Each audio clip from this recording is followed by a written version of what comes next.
Sa simula ng pelikula, ipinakita sa atin ng apat na lalaki mula sa China na papunta sa Hong Kong sakay ng isang barko. Ang mga lalaking ito ay umaasang makakahanap ng mas magandang oportunidad at makakakuha ng magandang trabaho sa Hong Kong. Ang isa sa kanila ay nagngangalang Crippled Ho na inirerespeto ng kanyang mga kaibigan dahil sa kanyang martial arts skills. Pagdating sa Hong Kong, mabilis na nakahanap ng matitirhan si Ho at ang kanyang tatlong kaibigan. Hindi nagtagal, lumapit kay Ho ang isang kaibigan na matagal nang naninirahan sa Hong Kong. Hiniling ng kaibigang ito kay Ho na makibahagi siya sa isang labanan upang tulungang protektahan ng isang white gang at nangakong babayaran siya ng malaking halaga. Sa pangangailangan ng pera, pumayag si Ho sa alok ng kanyang kaibigan. Nang gabing yun, makikita ang white gang na naghahanda para sa pakikipaglaban-laban sa black gang. Nagpasya si Ho at ang tatlo niyang kaibigan na sumali sa white gang at hindi nagtagal ay nagsimula na ang away. Sa gitna ng kaguluhan, namukod tangi si Ho sa kanyang kahangahangang kakayahan at sunod-sunod na pinabagsak ang kanyang mga kalaban. Sa rooftop, isang pulis na nagngangalang Piggy at mafia boss na nagngangalang Lee ang makikitang nagmamasid sa nangyayaring away at malinaw na humanga si Lee sa kakayahan ni Ho. Hindi nagtagal, ang magkaribal na gang ay pinaghiwalay ng mga armadong Hong Kong police at ilang miyembro mula sa magkabilang panig ang naaresto. Sa puntong ito, sinubukan ni Ho at ng tatlo niyang kaibigan na i-disguise ang kanilang mga sarili bilang pulis upang makatakas. Gayunpaman, ang kanilang pagbabalat kayo ay natuklasan ni Ernest, ang hepe ng pulisya. Dahil dito, napilitan si Ho na harapin ng mga pulis.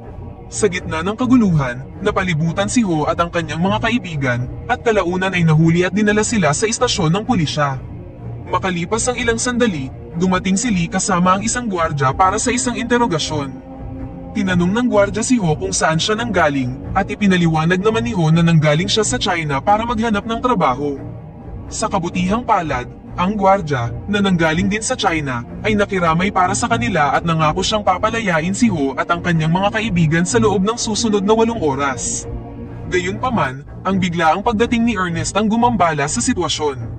Nais niyang makapaghiganti laban kay Ho para sa kanyang mga naunang aksyon laban sa kanyang mga nasasakupan. Sinimulan niyang bugbugin si Ho, ngunit namagitan si Lee at dinala si Ho sa ospital. Kinabukasan, makikita si Ho na ginagamot sa ospital kasama ang tatlo niyang kaibigan at inaalagaan ng isang mabait na nurse. Kalaunan, ipinadala ni Lee ang kanyang kanang kamay na si Piggy upang bigyan si Ho ng $500 bilang paghingi ng tawad ng pulisya para sa pambubugbog sa kanya. Tuwang-tuwa si Ho at ang kanyang mga kaibigan dahil ito ang unang pagkakataon na nagkaroon sila ng ganoong kalaking pera. Makalipas ang ilang araw, si Ho, na nakarecover na, ay nagpasya nang bumalik sa kanilang inuupahang bahay.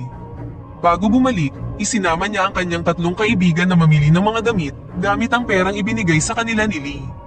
Pagbalik sa kanilang inuupahang bahay, nasaksihan nila ang landlady na hinaharas ng isang malupit na loan shark. Nang walang pag-aalinlangan, itinaboy nila ang mga lalaki at ginamit ang pera mula kay Lee upang bayaran ang lahat ng utang ng landlady para matiyak ang kanyang kaligtasan. Samantala, makikita si Lee na ipinagdiriwang ang kanyang kasal sa anak ng isang high-ranking police official. Mukhang tunay silang masaya at nangako si Lee na hinding-hindi niya sasaktan ang kanyang asawa. Kinabukasan, nagtungo si Ho sa headquarters ng isang mafia boss upang gawin ang isang importanteng bagay. Layunin niyang iligtas ang isa sa kanyang mga kaibigan na binihag ng isang mafia boss na nagngangalang Chen. Lumalabas na nahuli ang kanyang kaibigan na nagnanakaw ng mga illegal goods na pag-aari ni Chen. Pumayag si Chen na palayain ang kaibigan ni Ho kung matatalo ni Ho ang isa sa pinakamagaling niyang tauhan sa isang duelo. Nang walang pag-aalinlangan, tinanggap ni Ho ang hamon at isang matinding labanan ang naganap. Sa panahon ng tunggalian, nagtagumpay si Ho na makuha ang kalamangan laban sa tauhan ni Chen at pinakain ng ilang suntok ang kanyang kalaban. Sa huli, nakipag-negotiate si Ho kay Chen.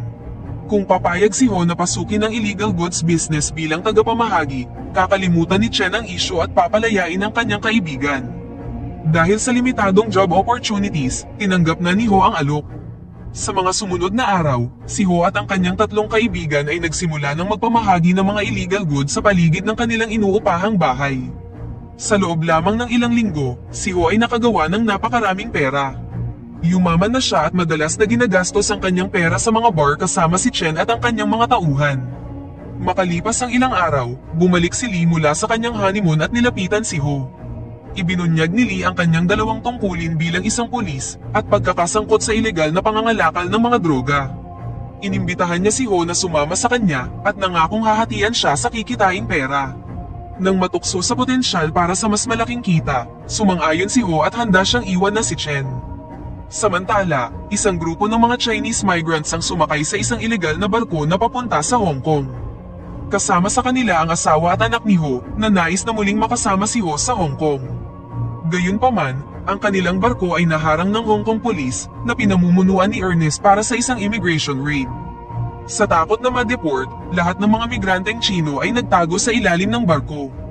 Gayunpaman, dahil sa hindi mapigilang pag-iyak ng anak ni Ho, sinaktan siya ng isang walang pusong opisyal. Sa kasamaang palad, nawalan ng buhay ang asawa at anak ni Ho sa isang pagkalunod. Makalipas ang ilang oras, naghihintay si Ho at ang kanyang tatlong kaibigan sa daungan, umaasang muling makakasama ang kanyang mag-ina. Gayunpaman, natanggap nila ang malungkot na balita na ang anak at asawa ni Ho ay namatay sa isang aksidente ng pagkalunod. Kinabukasan, si Ho ay patuloy na dinadalaw ng kamakailang malagim na pagkawala ng kanyang pamilya. Pakiramdam niya ay wala ng saysay ang lahat ng kanyang pinaghirapan dahil ang lahat ng yun ay para sa kapakanan ng kanyang asawa at anak na ngayon ay wala na sa kanya. Samantala, makikita si Lee na nakikipag-usap sa kanyang kanang kamay na si Piggy. Binanggit ni Lee ang kanyang intensyon na bisitahin ang kanyang karibal sa illegal goods trade para talakayin muli ang paghati ng teritoryo. Pinayuhan ni Piggy si Lee na magsuot siya ng bulletproof vest dahil kilala ang kanilang karibal sa kanyang kalupitan at pananabik na patayin ang sinuman. Bago umalis, sinabihan ni Piggy si Lee na gumamit ng flare bilang senyales kung maka-encounter siya ng problema. Sa sumunod na eksena, dumating na si Lee sa headquarters ng kanyang karibal na si Wang kung saan marami sa mga tauhan nito ang nagbigay sa kanya ng masasamang tingin. Kalaunan, nakipagpulong na siya kay Wang upang makipag-negotiate sa paghahati ng bagong teritoryo. Gayunpaman, sa gitna ng kanilang usapan, ang isa sa mga tauhan ni Wang ay nagtaksil sa kanila kung saan pareho niyang binaril sina Lee at Wang. Agad na namatay si Wang, habang si Lee naman, salamat sa kanyang bulletproof vest, ay nakaligtas sa pag-atake. Sinubukan niyang tumakas ngunit tinugis siya ng mga tauhan ni Wang na naniniwalang si Lee ang may pananagutan sa pagkamatay ng kanilang amo. Sa kanyang pagtatangka na tumakas, biglang nagpakita si Ho at hinila si Lee sa isang hiding spot. Sa kasamaang palad, nahanap pa rin sila ng mga humahabol sa kanila. Dahil napapaligiran na sila ng mga tauhan ng karibal sa negosyo ni Lee, sinubukang ipaliwanag ni Ho na inosente si Lee at hindi nito binaril ang kanilang amo, ngunit hindi kumbinsido ang ilan sa kanila at gusto pa ring saktan ang dalawa. Sa kabutihang palad, sinipa ni Ho ang isang mesa na naging sanhi ng pagkahulog ng kandila sa mga paputok at pagbulusok nito sa langit na nagsenyas sa kanang kamay ni Lee na nasa panganib sila. Nang walang sinasayang na oras, tinipon ni Piggy ang kanilang puwersa upang ipagtanggol ang kanilang boss laban sa mga tauhan ni Wang.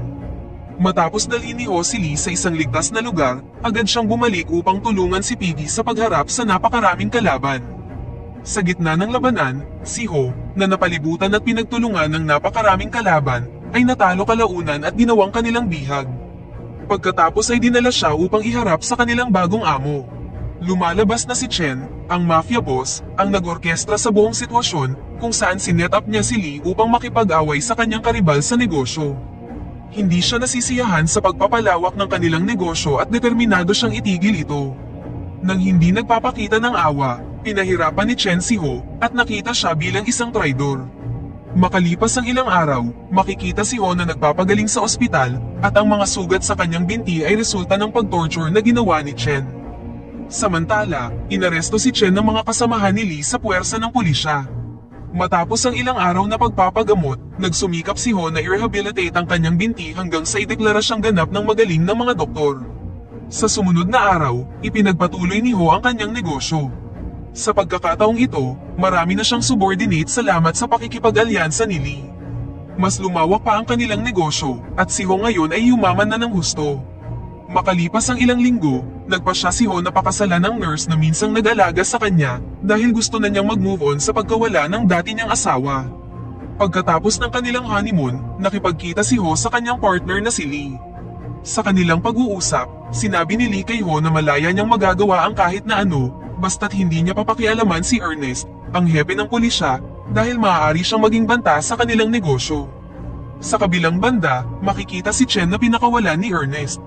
Lumalabas na balak ni Ernest na kunin si Chen bilang isa sa kanyang mga associate dahil gusto rin niyang pumasok sa iligal na negosyo katulad ni Lee. Kalaunan ng araw na yun, nakipagpulong si Lee sa ilang illegal goods dealer para muling ayusin ang kanilang teritoryo. Nandoon din si Chen na kumakatawan kay Ernest na nagsisimula pa lang sa kanyang illegal goods business venture. Nang makita ni Ho si Chen, hindi niya mapigilan ang kanyang pagnanais na makapaghiganti laban sa kanya para sa nakaraang pagtorture. Gayunpaman, namagitan si Lee at napigilan ni Ho ang kanyang emosyon habang nagpapatuloy ang pulong. Sa gitna ng usapan, ipinakilala nila ang isang babaeng nagngangalang Rose, isa sa mga tauhan ni Lee mula sa Thailand. Pagkatapos ng meeting, agad na nilapitan ni Ho si Chen at sinugatan siya sa tenga bilang isang paraan ng paghihiganti laban sa kanya na naging sanhi ng kanyang injury sa binti. Makalipas ang ilang araw, nakipag-usap si Ho kay Lee at inutusan siyang pumunta sa Thailand para bumili ng mga ilegal na produkto mula sa isang kilalang dealer. Pumayag si Ho sa kahilingan ni Lee at nagtungo na sa Thailand kasama ang kanyang 3 kaibigan at pati na si Rose na nagmula sa Thailand. Kalaunan, sa wakas ay nakarating na si Ho at ang kanyang mga kaibigan sa Thailand, ngunit sa halip na mamit kaagad ang dealer, na-encounter nila si Shu Hao. Sa isang nakakagulat na pangyayari, inatake ni Hao si Ho at sinubukan siyang patayin. Sa kabutihang palad, nagawa ni Ho na ipagtanggol ang kanyang sarili at tinutukan ng sandata si Hao. Dito na naging malinaw na naiinggit si Hao sa mabilis na pag-angat ni Ho bilang kanang kamay ni Lee habang siya ay nanatiling tauhan sa loob ng maraming taon. Sa huli, nagawang makorner ni Ho at ng kanyang mga kaibigan si Hao at inutusan ng kanyang mga kasamahan na tumigil sa pag-atake kung gusto pa nila siyang mabuhay. Gamit si Hao bilang kanilang bihag, si Ho at ang kanyang mga kaibigan ay mabilis na tumakas gamit ang isang bangka. Sa kanilang paglalakbay, lumalabas na ang isa sa mga kaibigan ni Ho ay malubhang nasugatan mula sa kaninang engkwentro.